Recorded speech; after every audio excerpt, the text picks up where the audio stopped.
I'm Gary, and I'm here to talk to you about the Liquid Force Hydrofoil.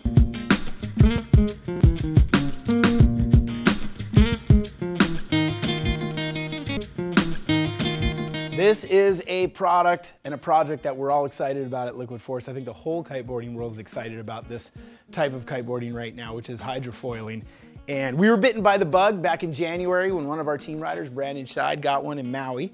And we all tried it and we all fell in love right away. And we decided at that point in time, we wanted to build a hydrofoil. So here we are, little less than a year. So we're looking at 10 months later and we have a hydrofoil that we're ready to offer to everyone out there. So when we first decided that we were gonna make one, we did sit down and we had a few objectives. We had 3 objectives actually that we wanted to make sure that our hydrofoil covered.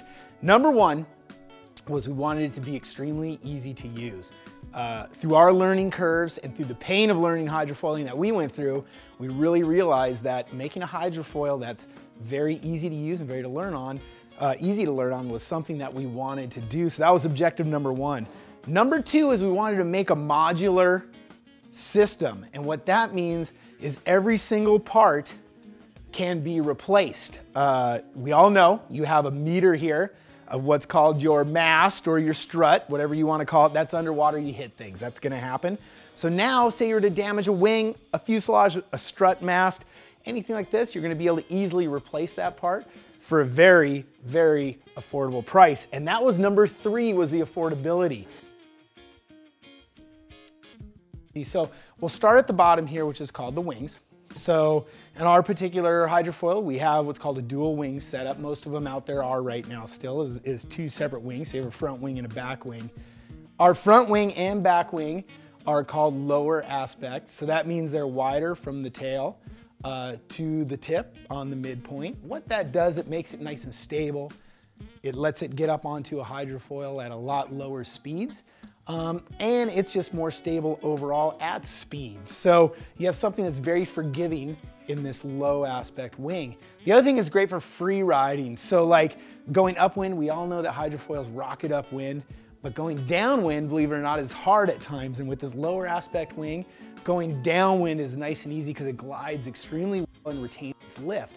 So going downwind, it's like you're carving in bottomless powder if you're a snowboarder or skier. That feeling is kind of familiar, and that's what this feels like.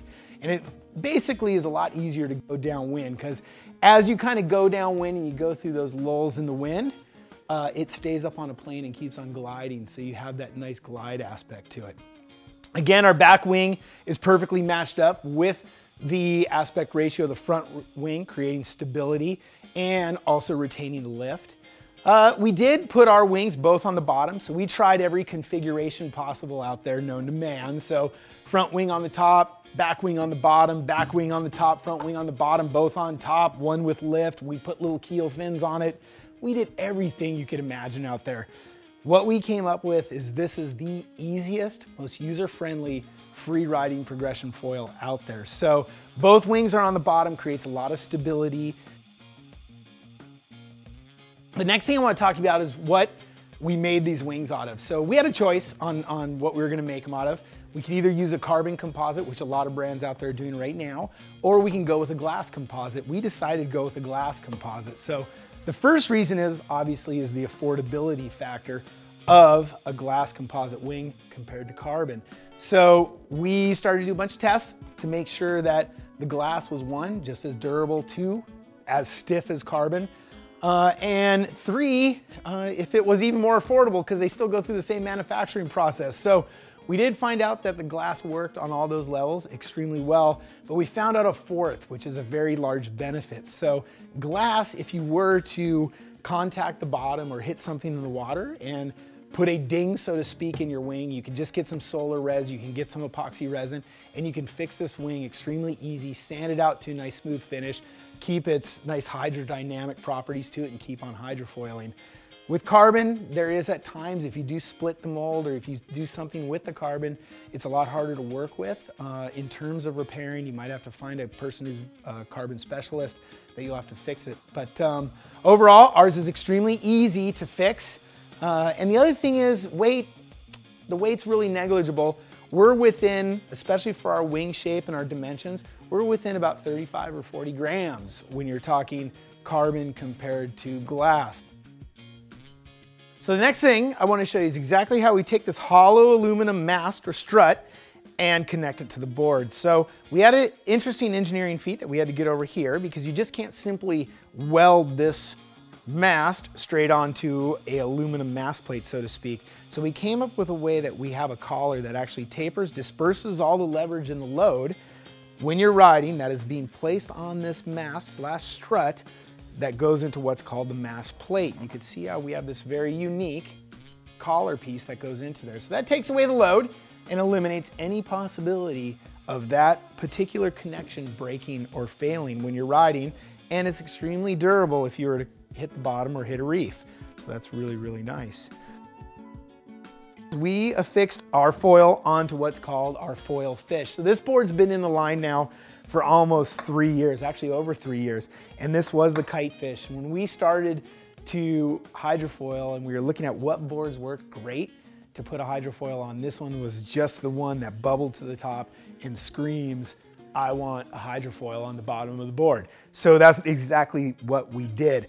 Couple things this board does. One is it's multi-use. So say you were to go somewhere and it was too shallow to ride a hydrofoil because you don't have a meter of water or over a meter of water. You could take the hydrofoil off, you could put in the 3.0 surf fins, and you can go ride in nice shallow conditions. Say you go someplace where there's a lot of grass and eelgrass or kelp, and you can't hydrofoil because those things, the hydrofoils just get stuck with that and you're not on a foil anymore.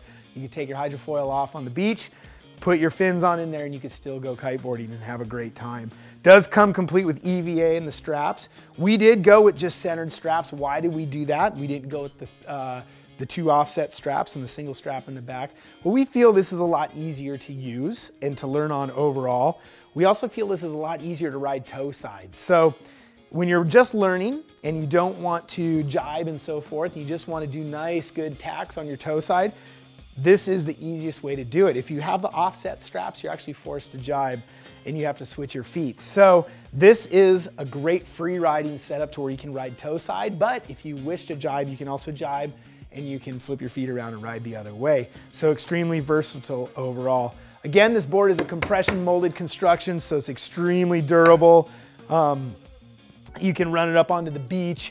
You can put a hole in it, you don't have to fix it, and it won't suck up water, and it's just a very, very durable board overall. The other thing is it's nice and easy to learn on. One thing about a lot of the boards out there is they have a lot of volume on them, so that they're putting the hydrofoils on the bottom, and that makes them a little bit tippy, a little bit boaty feeling. Well, this, since it has a nice sharp rail on it, it's very easy to ride when you're not actually up on the foil. So if you're just kind of slogging along and getting your bearings and getting your feet about you and just figuring out how that foil feels underneath you, you can just ride this on the edge just like you'd ride a regular kiteboard, a regular twin tip board for that matter, because the profile is so thin and it's nice and comfortable. You can actually go upwind fairly easy, just slogging along without even being on the foil itself. So what do we have here overall? We have what we consider the best all-around, all-terrain, free-riding hydrofoil out there, which is probably one of the best to learn on due to its easy use, and the easiest thing to add to your quiver because we've made it affordable. If you're looking to get into hydrofoiling, I think your answer is right here with the Liquid Force Hydrofoil.